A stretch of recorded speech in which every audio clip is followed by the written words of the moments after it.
नमस्कार। आज हम एक बहुत ही खास किताब की दुनिया में चलेंगे।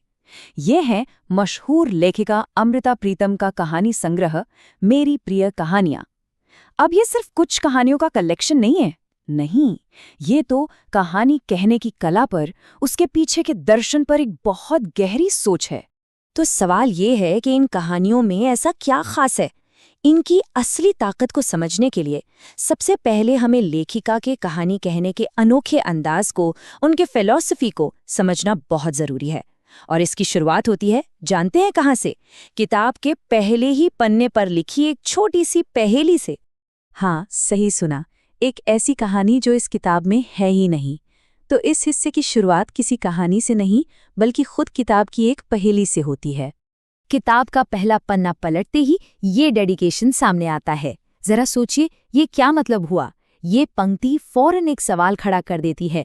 भाई, वो कौन सी कहानी है जो लेखिका को इतनी ज्यादा पसंद है पर यहाँ इस किताब में मौजूद ही नहीं है?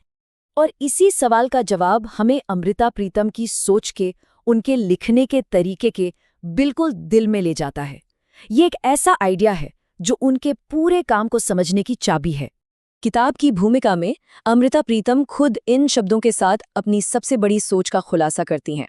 वो कहती हैं कि हर कहानी में असल में एक तीसरा, एक छिपा हुआ किरदार भी होता है, और ये वो किरदार है जो कहानी लिखे जाने के लम्हे में ही जन्म लेता है। तो मतलब क्या हुआ इसका? आइए इस आइडिया को थोड़ा और आसान करके समझते हैं। देखिए, पहला किरदार तो हो गया कहानी का नायक, अ प्रोटैगनिस्ट।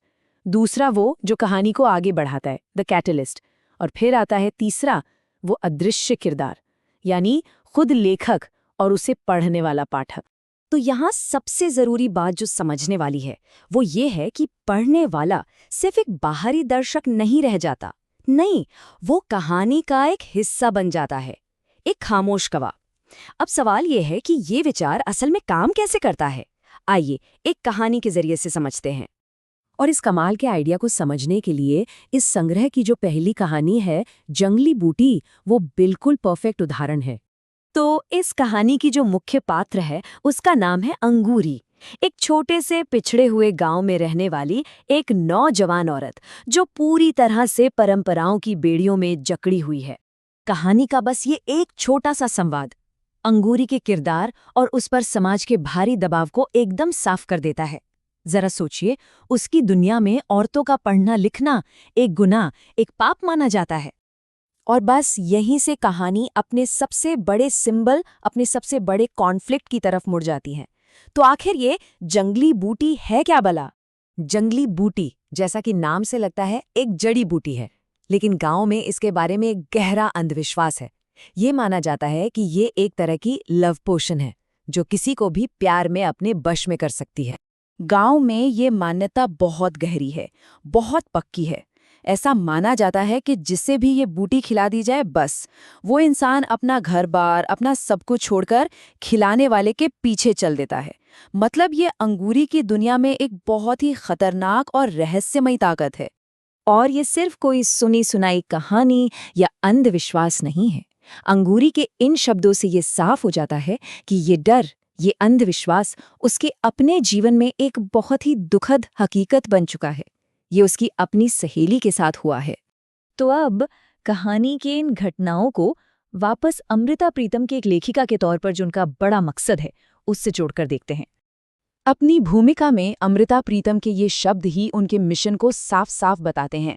उनका मकसद है औरतों के उन अनकहे दर्दों को आवाज देना जिन्हें वे महसूस करती हैं। एक ऐसा दर्द जिसे शायद सिर्फ वही औरतें समझ सकती हैं जो उस दौर से गुजरी हैं।